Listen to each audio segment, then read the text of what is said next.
portion for today's message is taken from the Gospel according to Luke, chapter 2, verses 1 to 20. Luke chapter 2, verses 1 to 20. In those days, Caesar Augustus issued a decree that a census should be taken of the entire Roman world. This was the first census that took place while Quirinius was governor of Syria, and everyone went to their own town to register. So Joseph also went up from the town of Nazareth in Galilee to Judea, to Bethlehem, the town of David, because he belonged to the house and line of David. He went there to register with Mary, who was pledged to be married to him and was expecting a child. While they were there, the time came for the baby to be born, and she gave birth to her firstborn, a son. She wrapped him in clothes and placed him in a manger, because there was no guest room available for them. And there were shepherds living out in the fields nearby, keeping watch over their flocks at night. An angel of the Lord appeared to them, and the glory of the Lord shone around them, and they were terrified. But the angel said to them, "Do not be afraid. I bring you good news that will cause great joy for all the people. Today in the town of David, a Savior has been born to you. He is the Messiah, the Lord. This will be a sign to you. You will find a baby wrapped in clothes and lying in a manger." Suddenly a great company of the heavenly host appeared with the angel, praising God and saying, "Glory to God in the highest heaven, and on earth peace to those on whom his favor rests." When the angels had left them and gone into heaven, the shepherds said to one another, "Let's go to Bethlehem and see this thing that has happened, which the Lord has told us about." So they hurried off and found Mary and Joseph and the baby who was lying in the manger. When they had seen him, they spread the words concerning what had been told them about this child. And all who heard it were amazed at what the shepherds said to them. But Mary treasured up all these things and pondered them in her heart. The shepherds returned, glorifying and praising God for all the things they had heard and seen, which were just as they had been told. God bless this reading.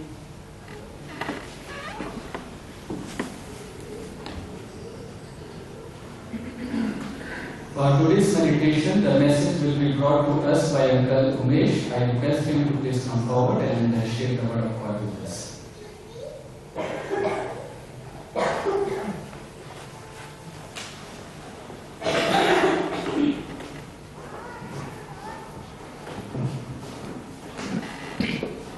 Today, we are celebrating the fourth Sunday in Advent. There are just 3 more days to Christmas. Every home would be decorated. Every home is preparing with cakes or whatever it is to celebrate Christmas, the birth of Jesus.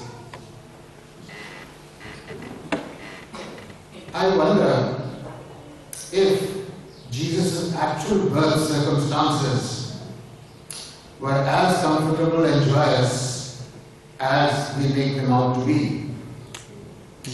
I would like to, we have just heard Seema read the Christmas story from the book of Luke. I would like to take a peek into the real story at that time. I would like the license to read between the lines, but the lines will remain the text from the Word of God. Let us bow our heads in prayer. Gracious Lord and Heavenly Father, Lord, we are grateful for the birth of your Son and our Savior, whose birth we are celebrating in this season. And Lord, we are grateful for the gift that you've given us, which has freed us from the burden of sins and reconciled us to you. Gracious Lord, may we always remember that you gave us this gift at a great cost, and we are grateful, Lord, for this. Lord, be with us as we meditate on the Christmas scene so many years ago, and may your words sink into our hearts and minds. Lord, into your hands we hand over this time and ask this in Jesus' precious name. Amen. The difficulty in any story is to find out where the story begins. Does the story of the birth of Jesus begin with what is contained in the Gospels? We have just heard the version from the book of Luke.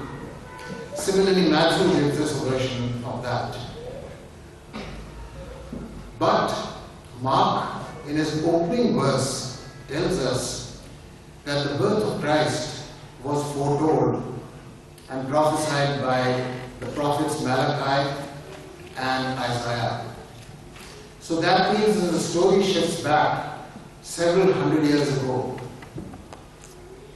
But we also know from the book of Peter, first book Peter, and it says that before the beginning of creation, God had firmed up the plan to send Jesus to this earth.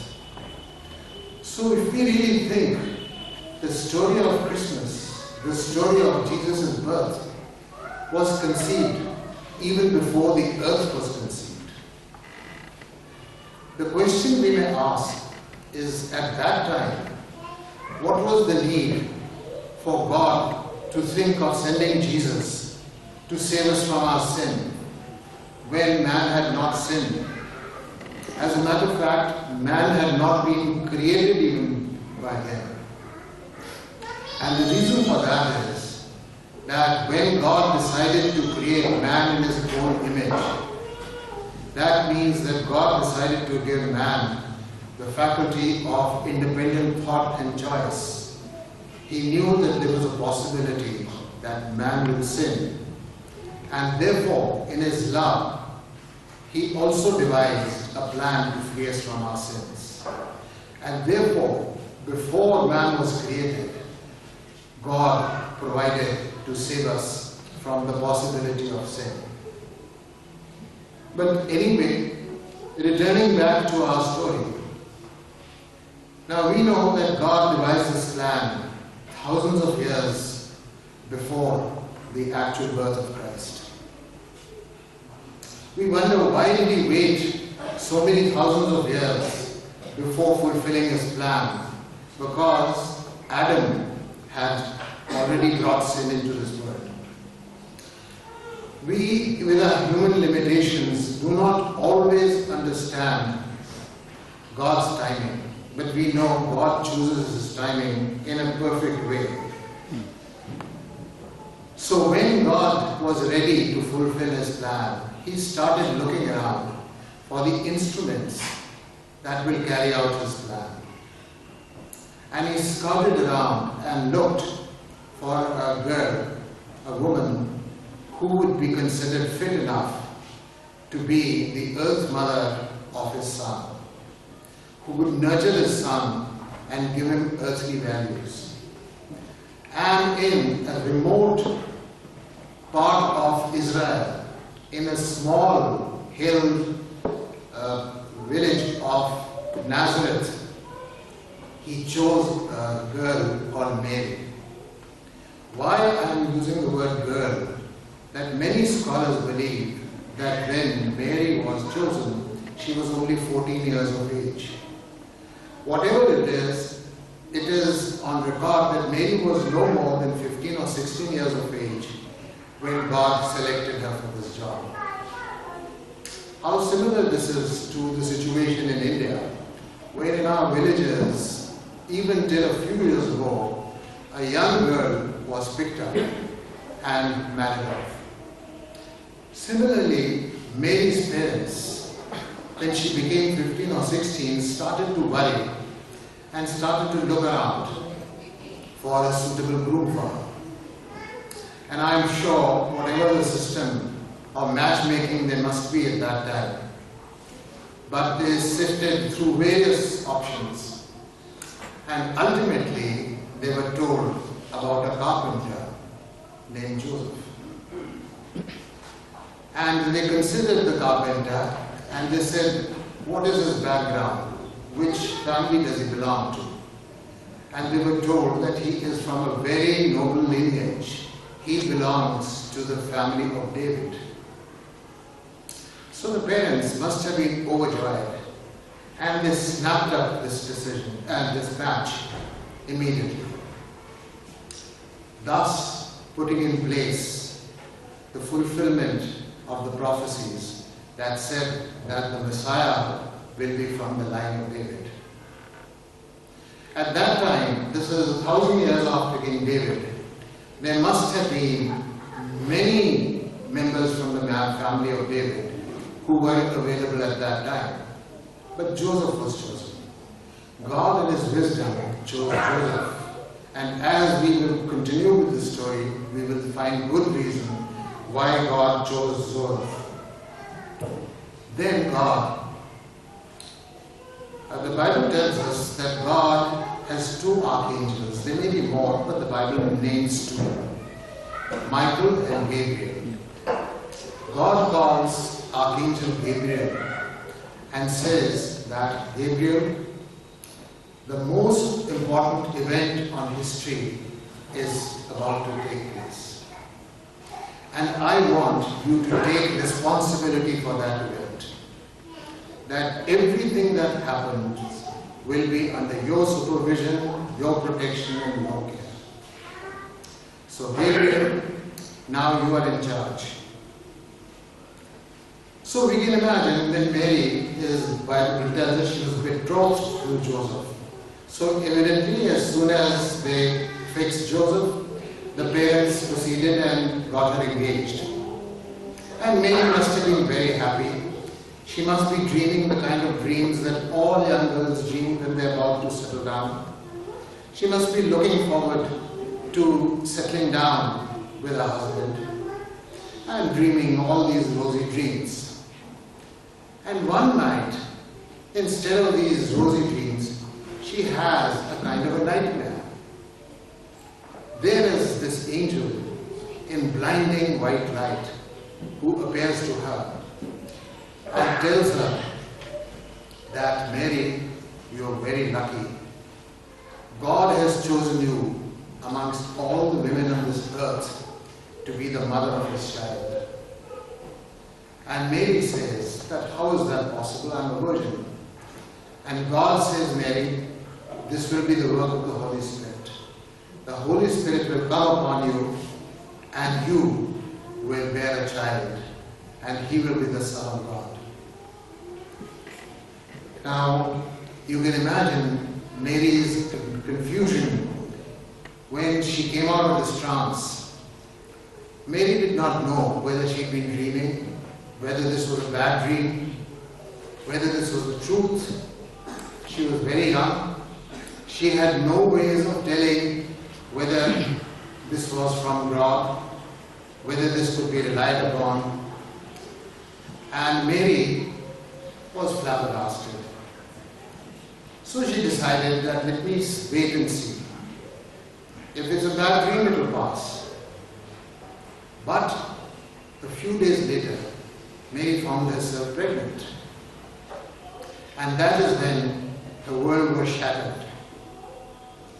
Mary did not know what to do because the punishment for immorality and adultery in those days was death by stoning. And Mary knew that if word got around that she has conceived out of wedlock, so to say, she might be condemned to death. Mary didn't know what to do, where to turn, who to go to, what should be done. And then she remembered that the angel had told her that, Mary, your cousin Elizabeth has similarly been blessed. And she has also conceived a child by the grace of God. So Mary said that if anybody would understand my situation, it will be Elizabeth.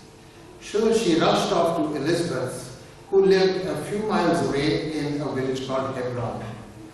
And she went to Elizabeth. By that time, Elizabeth was 6 months old.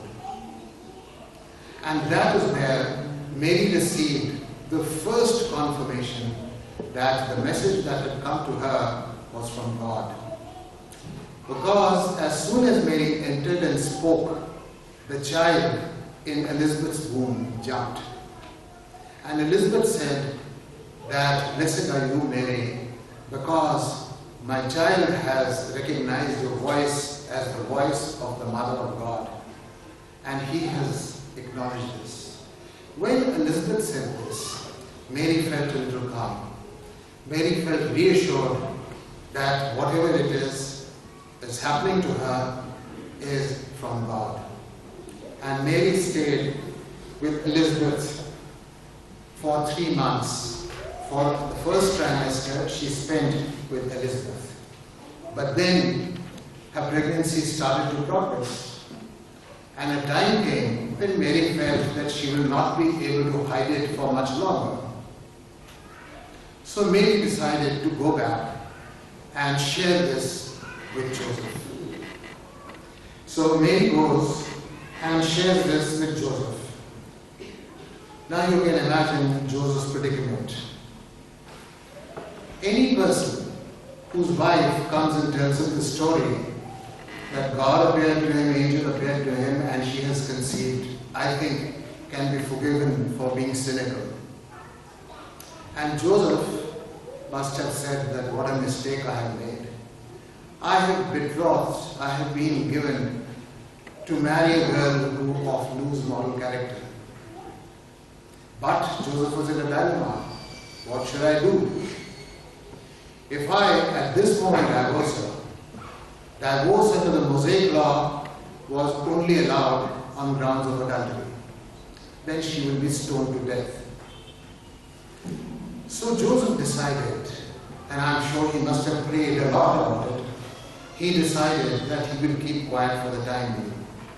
And he will accept Mary, but he decided that discreetly, maybe after the child is born, I will discreetly set her aside and give her away.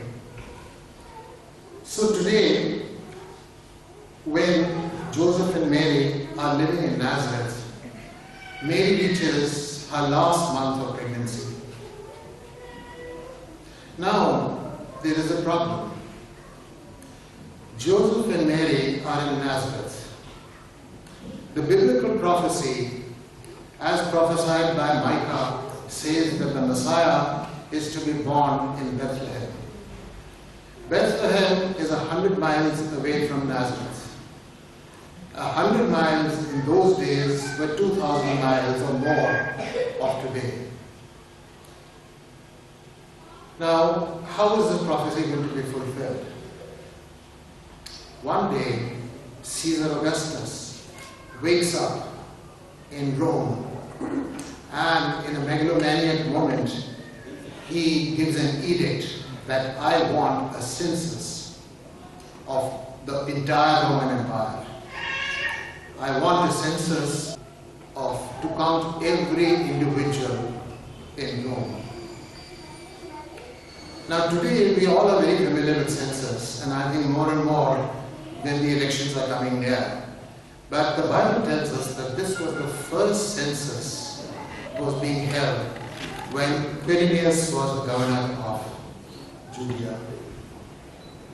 And because of the census, every person had to go and register where their father's lineage was.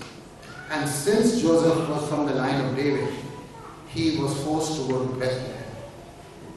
See the marvelous ways in which God fulfills his prophecies, in which God fulfills his plans in our life. So Joseph and Mary get up on a donkey. Mary gets up. She must have walked a little in the night of her pregnancy and ridden on the donkey a little bit, and they go to Bethlehem. But when they reach Bethlehem, you can imagine the mental condition of both Mary and Joseph. Most scenes of nativity that are painted show a very Mary smiling with a very calm, benign and Joseph looking on with a very paternal look.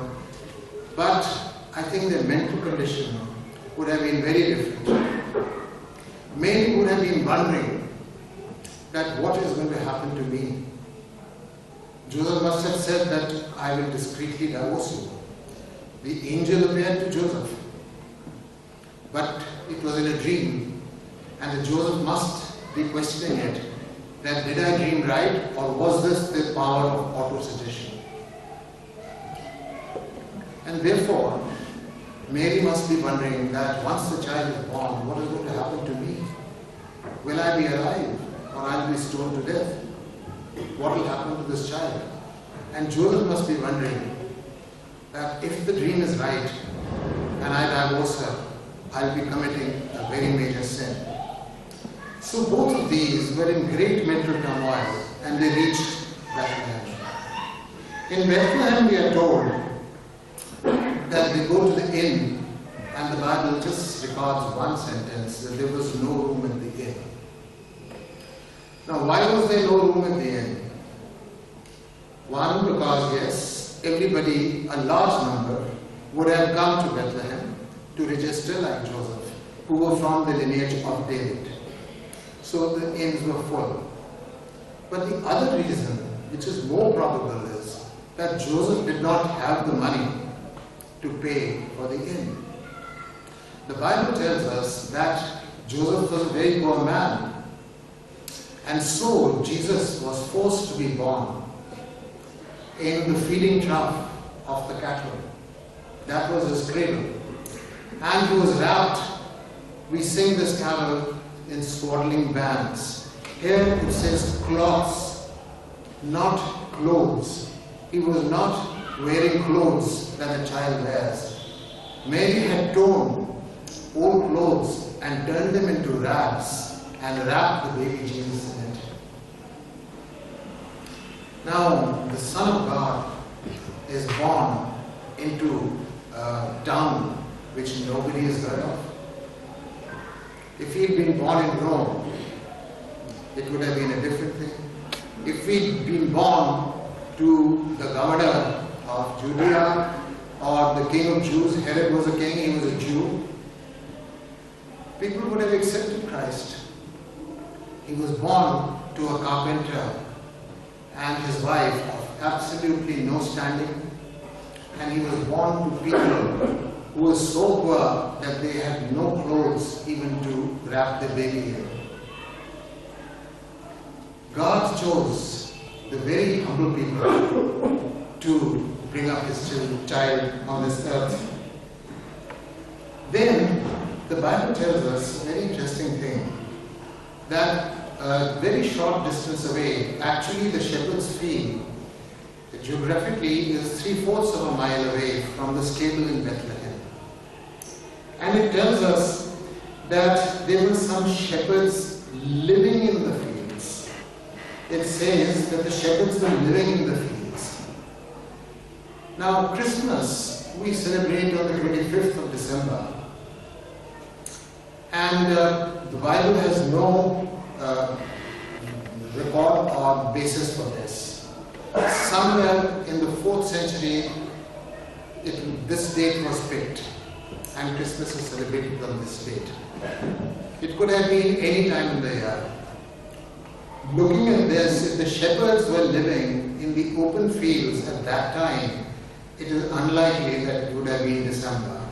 But however, when these shepherds were there, Gabriel comes to them, and Gabriel brings them the good news. So we see another thing. And then the Bible tells us that Gabriel was accompanied not only individually, he gave them the news, but by a heavenly host. A large number of angels came and proclaimed the birth of Christ to these shepherds. Again, we see the choice of God, that the birth of his Son to such poverty-stricken parents is given first of all to the marginalized and to the poor. These are shepherds. God did not announce from the palaces and from the temples and the synagogues and from the high places. The first announcement comes to humble shepherds. And these shepherds then are awestruck when they see the heavenly hosts. And God goes out and with trumpets and shouts and singing, these shepherds announce the birth of the Messiah to these shepherds. Now, like any of us, when these shepherds heard this, they must have again wondered that did we see right? But they were more than one. It was a large number sitting there. So they would have corroborated the vision that they saw. But they said, let's do the sensible thing. Let's go to the manger. It's only 3/4 of a mile away. And let's go and see if what the shepherd has told us is true.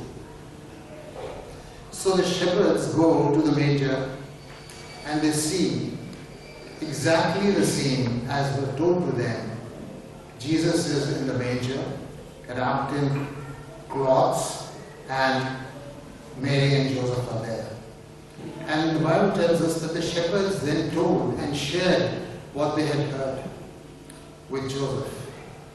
And you would then understand that Joseph would have received an affirmation of what the angel told him. Joseph would have been reassured that if the angels have appeared to these shepherds, have described the birth, then whatever I have been told by God is right. So maybe at that point in time, Joseph made this decision not to divorce Mary, but to accept her as his wife, because he got confirmation that the child born is the Son of God. And later on, this would have been strengthened when the wise men came and so on and so forth. But then we also read that with Mary, it was a little different. It says that, but Mary treasured up all these things and pondered them in her heart. Now for Mary, it was a difficult choice. Should she tell the world that this is the Son of God and is not Joseph's child? Because if Mary tells the world, then nobody will believe her. She still is likely to be held guilty of immorality and adultery. So we here see that Mary noticed everything, but kept it in her heart. And later on, as the deity of Jesus got established through his various miracles, through his teaching, and later on, at that time Mary decided that she can come out openly and acknowledge that Jesus is the Son of God. But at this point, Mary kept it all treasured in her heart and pondered on all these things. So we read this story of the birth of Christ, and we see that the birth of Christ was quite a turbulent affair. It was not the easy kind of thing that we picture when we relive it year after year. It was not all cakes and candles and Christmas trees and singing and joy. It was a time of great emotional and moral turmoil. It was a time of great impoverished conditions, bringing up a child with nothing to dress him in, and so on and so forth. Now, the one thing as we celebrate is that God, for whatever reasons, chose to send his Son through Mary and Joseph 2,000 years ago to us, and we are grateful to God for this. Jesus was born in an obscure town to very poor and nondescript parents. Jesus was born at a time when people were expecting and were led to believe by the scriptures to expect a king. So I think it is, maybe I feel that we can understand why many of the people in that time were not able to accept the birth of Jesus as the Messiah. They were expecting something totally different. But today, when we celebrate Christmas and we remember his birth, his humble birth, let us also remember his coming again. I think nobody knows the timing, But I think that we celebrate Christmas with total awareness that Jesus will be soon coming back again. And his second coming is going to be very different from his first. He will be no longer coming in obscurity. He will be coming in from the clouds, where the whole world will see his coming down. He will be coming with the sound of trumpets and angels heralding his coming in thousands. He will be coming in claps of thunder. And none of us will be able to say that we did not know that Jesus is come again. So all I wanted to say and wrap up my message this morning is that we are grateful that God, in his compassion, decided, knowing that we will fall short and will sin, to send his Son. We are grateful that his Son came. But when he came the first time, many of us were not ready for him. Let us be prepared for his coming again, that when he comes, now we should be all ready for him, and there will be no mistaking the coming of the Son of God. And we thank God this Christmas morning for his love in giving his Son to save us and grant us eternal life. Let us close our eyes in prayer. Gracious Lord, we once again thank you for the wonderful gift of your Son, Father, and help us in our life, Lord, as we remember his birth, to prepare ourselves for his second coming. Gracious Lord, we are humbled and we thank you and have gratitude always for your gift and love to us. In Jesus' name we ask. Amen.